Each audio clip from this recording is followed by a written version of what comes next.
If you didn't know that what WhistlePig is, it's a book full of comedy. Just a book full of comedy. It's silly. It's very silly. Which one am I going to read? I think you should read Game 7. I'm going to read you a poem called Game 7. It features a very great illustration of an alien playing hockey. you got to get off the keyboard, dude. Maybe you could hold him. Maybe I'll read this poem to Andre, but it's a poem that we wrote actually just in the kitchen. It seems like yesterday, but we probably wrote it 7 to 8 months ago. Yeah, it's probably back in. It was around the time Dark Knight came out, I believe. Oh, okay. It was that weekend. Yep. But Tony drew a really great alien playing hockey for this one. If you can zoom in on that. There he is. I think it's a great illustration. And basically, it's about aliens playing hockey. So there's some challenging words in here, challenging names, because we decided to give the aliens very authentic names. But with no further ado, this is a poem I like to call Game 7.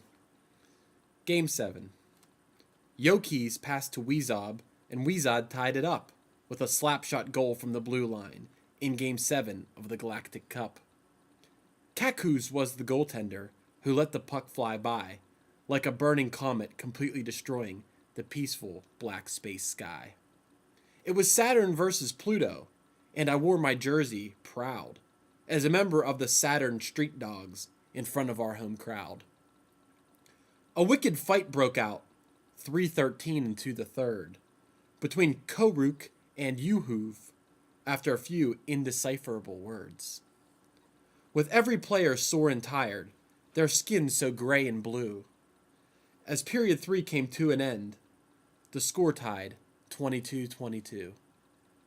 The game went to a shootout, with lasers, rockets, and fire. And as Pluto scored the winning goal, the commissioner came on the wire. Although Pluto has worked so hard and gotten this far, word has just come in. Pluto's not a planet, it's not even a star. So Pluto was disqualified, and we were champs, alas. This league's reserved for planets, not frozen balls of gas. We may not have won conventionally, but beat them with our honesty. It's unfortunate their forfeit would be our claim to fame, but Pluto will never be a planet, and lies don't win hockey games. So yeah, that's How'd that one taste, Andre? Yeah, Andre, taking a bite out of the binder. Which, you know, if you buy a copy of WhistlePig when it comes out, you can do whatever you want. You could read it, you could bite on it, chew on it. There's a notes section, so if you don't want to buy a yearbook this year, just buy WhistlePig instead and have your friends sign that. Yep, it's true. Let's see. What should I read? Let me pick one out for you. Okay, fair enough. I'm gonna pick out a passage from WhistlePig for Tony to read to you guys. Carnival Buffet is a decent one. That is a pretty good one. You got to stop. See, this dude's excited about it. Andre is definitely excited. So excited, he's biting on it. Let me see. World's Greatest Underpants would be a great poem for you to read. In case you guys didn't see, the cover is done by a very great artist named Justin Will, and I think he did a great job on it. It's a very which I would show to you if illustration. Andre wasn't so busy trying to get at it. We're hoping to after we finish podcasting here to try to really try to get some really cute YouTubes and try to have the next big puppy YouTube. This is probably going to be it, though. He's being really cute. I'm going to find a passage for Tony to read to you. Hey. You really not letting me read this book, huh, Andre? Let me see. I'm still... Well, maybe I should let you read one about... We wrote some poems about what we're doing. And here's a poem called If This Were My Job, as Tony and I hope to make this our job, writing hit comedy poetry books. And I'll let Tony take this one away. Yeah, this is a good choice because this is literally pretty much what we're doing. Okay, if this were my job.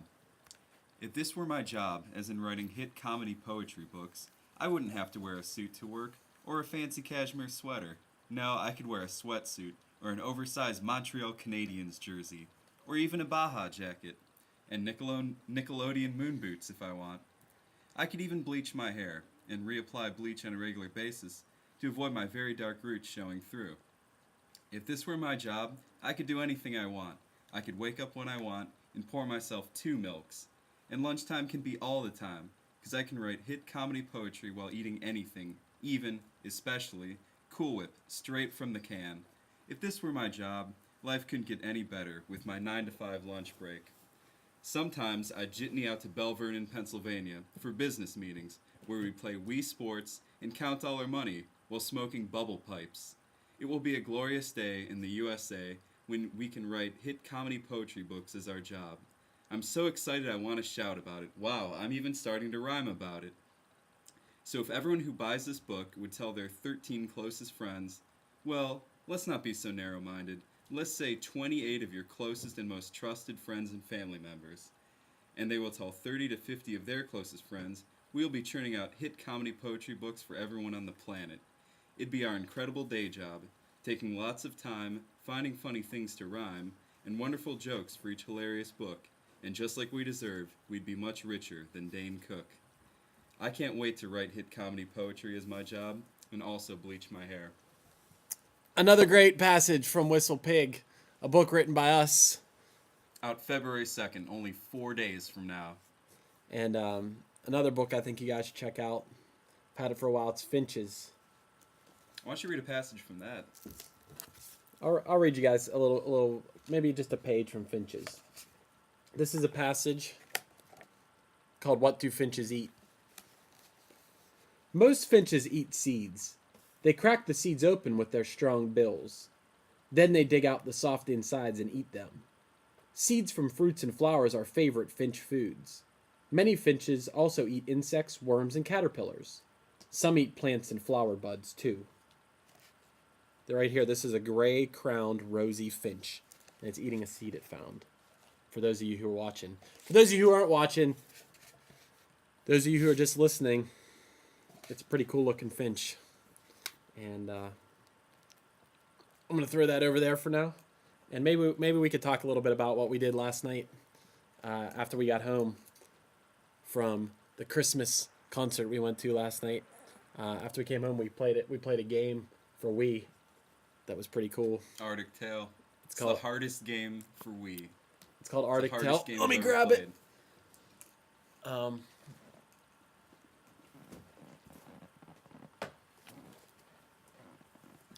It's called Arctic Tail. I have it right here. I'm holding it up for the people watching on video. And we played it last night. Tony brought it down. And yeah, it's obviously a great game.